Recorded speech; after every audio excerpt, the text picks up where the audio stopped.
क्या पवन पुत्र हनुमान जी भगवान श्री राम से भी अधिक बलशाली और शक्तिशाली थे? आखिर किस तरह हनुमान जी भगवान श्री राम से उन्हीं का नाम लेकर युद्ध में विजयी हुए? तो आइए जानते हैं, लेकिन वीडियो में आगे बढ़ने से पहले हमारे चैनल को सब्सक्राइब अवश्य करें और बेल आइकन अवश्य दबाएं और साथ ही कमेंट बॉक्स में जय श्री कृष्ण अवश्य लिखिएगा। ये हम सभी जानते हैं कि दशरथ नंदन श्री राम जी हनुमान जी के हृदय में बसते हैं। जैसा कि हम सब जानते हैं कि भगवान श्री राम स्वयं भगवान विष्णु के अवतार थे, वहीं पवन पुत्र हनुमान जी स्वयं भगवान शिव के अवतार थे। ऐसे में दोनों ही देवताओं का कंपैरिजन करना या उनकी शक्ति की गणना करना बिल्कुल ही व्यर्थ होगा। लेकिन अगर हम आपसे कहें कि पवन पुत्र हनुमान जी भगवान श्री राम से अधिक बलशाली और शक्तिशाली थे, तो आप क्या कहेंगे? और ये हम भगवान श्री राम और साथ ही पवन पुत्र हनुमान जी की शक्तियों और उनके मिले हुए वरदानों की गणना के अनुसार बता रहे हैं। दरअसल भगवान विष्णु के अवतार श्री राम स्वयं मनुष्य रूप में जन्मे थे। साथ ही उन्होंने विश्वामित्र जी से अनेक प्रकार की शिक्षा और दीक्षा प्रदान की थी। तब जाके उन्हें कई सारे अस्त्रों शस्त्रों का ज्ञान प्राप्त हुआ था। इसलिए उन्हें मर्यादा पुरुषोत्तम भी कहा जाता है, क्योंकि वो काफी विनम्र स्वभाव के भी थे। वहीं पवन पुत्र हनुमान जी अष्ट सिद्धियों और नौ निधियों के दाता कहे जाते हैं। उनके पास अष्ट सिद्धियां थी, यानी कि 8 प्रकार के अनेकों शक्तियां। साथ ही उन्हें अलग अलग देवी देवताओं से कई प्रकार के वरदान प्राप्त हुए थे। तो ऐसे में अगर उनकी शक्ति की गणना की जाए तो बलशाली हनुमान जी स्वयं अपने प्रभु आराध्य देव भगवान श्री राम से बल के मामले में अधिक शक्तिशाली थे। लेकिन हनुमान जी को जितनी भी शक्तियां बाद में प्राप्त होती थी, वो सभी स्वयं भगवान श्री राम के नाम से होती थी। इसी के ऊपर एक कथा भी है दोस्तों। कहा जाता है कि रामायण के बाद एक ऐसा भी क्षण आया जब स्वयं भगवान श्री राम जी और हनुमान जी के बीच युद्ध हुआ था। चलिए उस गाथा के बारे में आपको विस्तार पूर्वक बताते हैं। इसके बारे में एक कथा मिलती है कि एक बार सुमेरु पर्वत पर सभी संतों की सभा का आयोजन हुआ था। तैवर्त देश के राजा सुकंत उसी सभा में सभी संतों का आशीर्वाद लेने जा रहे थे। रास्ते में उन्हें देव ऋषि नारद मिले। राजा सुकंत ने उन्हें प्रणाम किया। इस पर श्री नारद जी ने उन्हें आशीर्वाद देकर यात्रा का प्रयोजन पूछा। राजा सुकंत ने उन्हें संत सभा का आयोजन की बात बताई। इसी पर नारद मुनि ने कहा, अच्छा है, संतों की सभा में जरूर जाना चाहिए। लेकिन उन्होंने ये भी कहा कि सभी संत और महर्षि मुनि वहां मौजूद होंगे। ऐसे में उन्हें ऋषि विश्वामित्र जी का अभिवादन बिल्कुल भी नहीं करना चाहिए। इसी पर सुकंत ने पूछा कि ये तो उचित नहीं होगा। तब श्री नारद जी ने कहा कि तुम भी राजा हो, वो पहले राजा ही थे, अब संत हो गए हैं, तुम्हें ऐसे में उन्हें प्रणाम नहीं करना चाहिए। सुकंत ने बिल्कुल वैसा ही किया।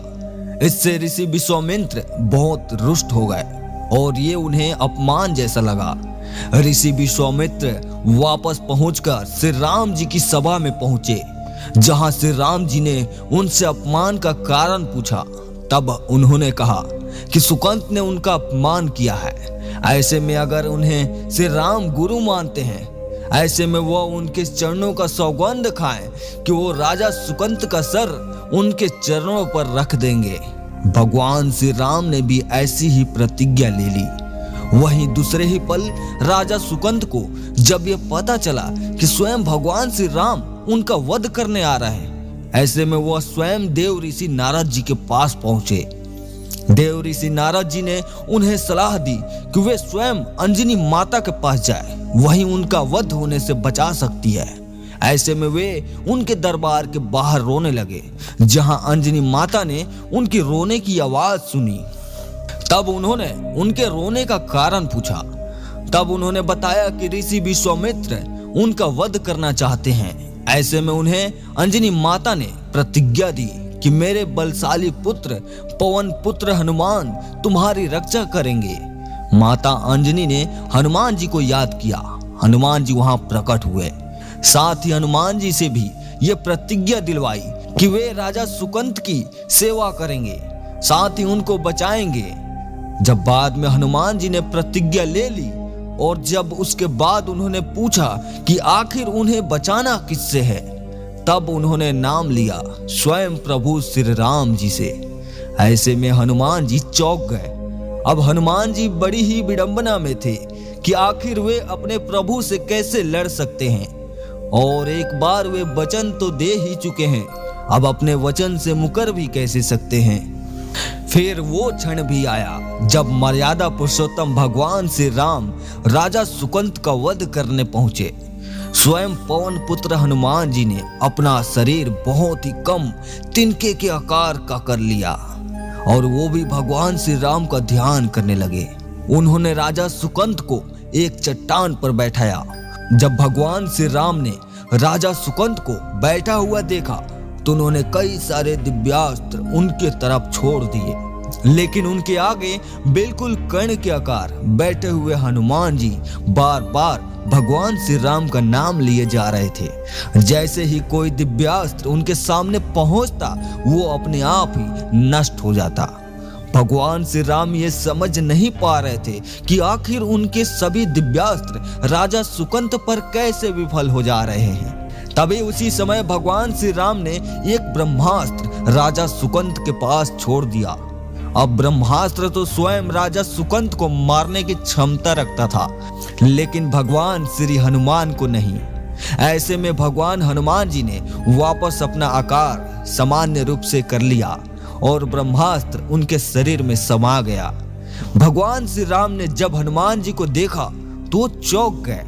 तभी वहां पर ऋषि विश्वामित्र भी पहुंच गए।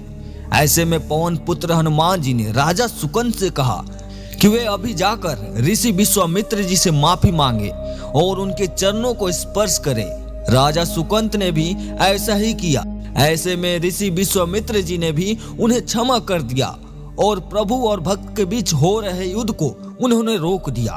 तब भगवान श्री राम ने स्वयं हनुमान जी से पूछा कि जब तुम कर्ण के आकार थे तो फिर राजा सुकंत कैसे बार बार बच जा रहे थे।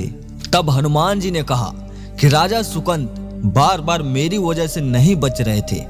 अनेकानेक दिव्यास्त्र जो उन पर विफल हुए वे सिर्फ और सिर्फ आपके नाम के स्मरण के कारण ही हुए। वो बार बार आपके नाम का स्मरण कर रहे थे, जिस वजह से वो अपने प्राणों को बचा पाए। ऐसे में ऋषि विश्वामित्र जी ने भी कहा कि भगवान श्री राम से बड़ा उनका नाम है। तो दोस्तों, इस घटना से आप साफ तौर पर अंदाजा लगा सकते हैं कि भगवान श्री राम से बड़ा उनका नाम है, जिसकी बदौलत भगवान श्री हनुमान जी को और असीम शक्तियां प्रदान होती हैं। लेकिन अगर बल की बात की जाए तो हनुमान जी के पास पहले से ही अष्ट सिद्धियां और साथ ही साथ 9 निधियों के दाता भी उन्हें कहा जाता है। ऐसे में बलशाली हनुमान जी हैं, लेकिन मर्यादा पुरुषोत्तम और स्वयं भगवान श्री राम हैं, जिनके भक्त पवन पुत्र हनुमान हैं। दोस्तों, आपका इस बारे में क्या कहना है, हमें कमेंट के माध्यम से जरूर बताइए। और इस वीडियो का पार्ट 2 चाहिए हो तो कमेंट में पार्ट 2 जरूर लिखिए। और वीडियो पसंद आई हो तो लाइक और शेयर करना मत भूलिएगा। हम आपको मिलते हैं अगली वीडियो में।